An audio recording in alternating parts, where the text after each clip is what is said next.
Bem-vindos, muito boa noite.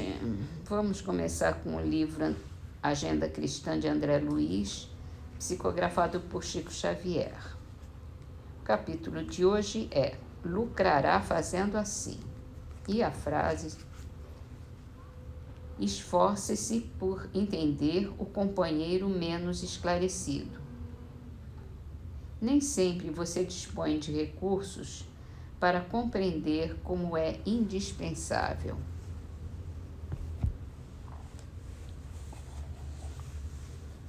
No Livro dos Espíritos, capítulo dos Espíritos, item Mundo Normal Primitivo.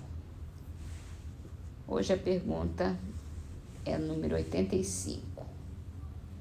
Qual dos dois é o principal na ordem das coisas, o mundo espiritual ou o mundo corpóreo?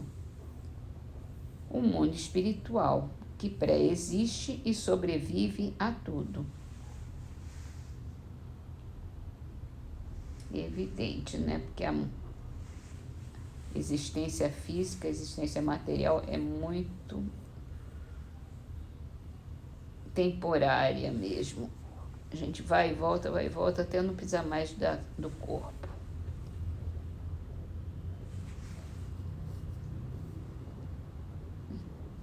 Livro que é o Espiritismo, de Allan Kardec também, continuando com o diálogo de Kardec com o visitante cético.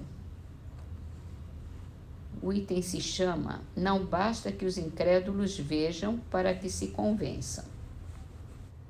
O que os incrédulos desejam ver, pedem e na maioria das vezes não lhes é fornecido são os fatos positivos.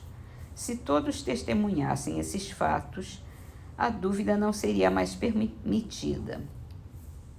Como é que tanta gente, apesar de sua vontade, não tem conseguido ver nada? Apresentam-lhes como motivo, eles dizem, a sua falta de fé, ao que eles respondem, e com razão, que não podem ter fé antecipada e que se lhes deve dar os meios para poderem crer. E vem Kardec para explicar essa situação. A razão é simples. Eles querem que os fatos obedeçam à sua ordem e que os espíritos também obedeçam suas ordens.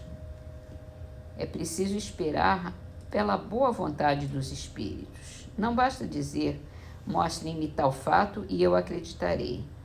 É necessário ter a vontade de perseverar, deixar que os fatos se produzam espontaneamente, sem pretender forçar ou dirigir.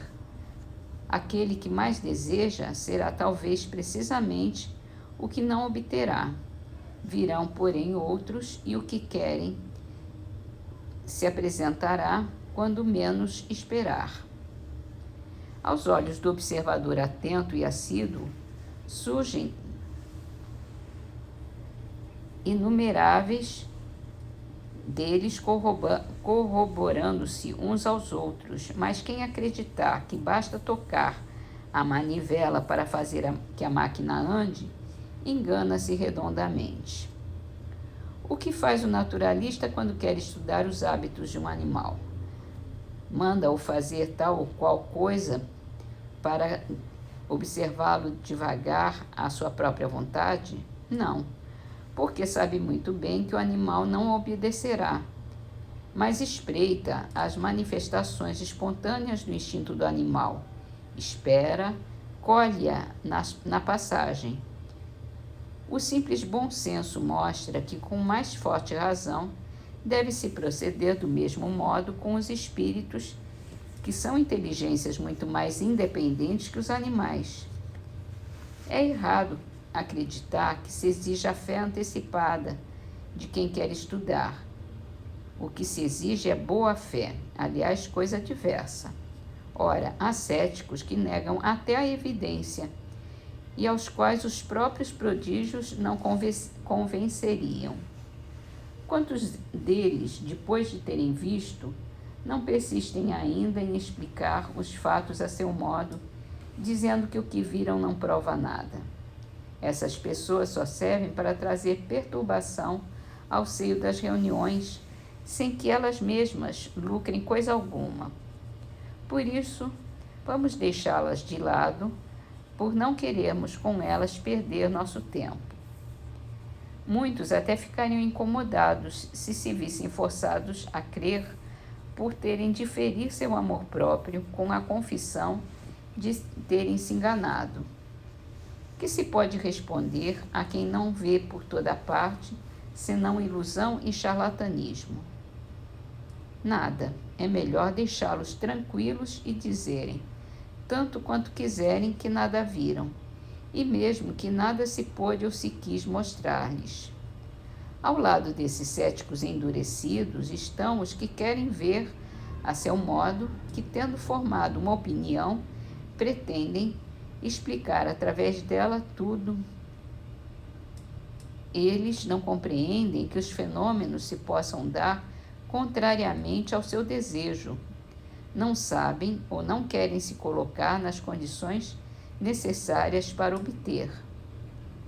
Quem de boa fé deseja observar, deve, não digo crer sob palavra, mas abandonar toda ideia preconcebida e não querer comparar coisas incomparáveis. Cumpre-lhe aguardar, seguir, observar com paciência infatigável. Esta condição é também favorável aos que se tornam adeptos, pois que ela prova não haver informado levianamente a sua convicção. Vocês dispõem de tal paciência? Não. E dirão, por falta de tempo. Então, não se ocupem, não falem mais nisso, pois ninguém os obriga a nada.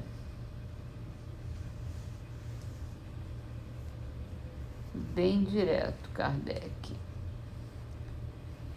Vamos então terminar nossas leituras com a frase do livro Perdão e Vida.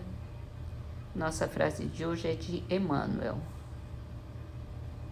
Ceder o pão que excede em nossa mesa é dever, mas fazer de nossa existência um estímulo ao bem para quantos nos rodeiam é caridade.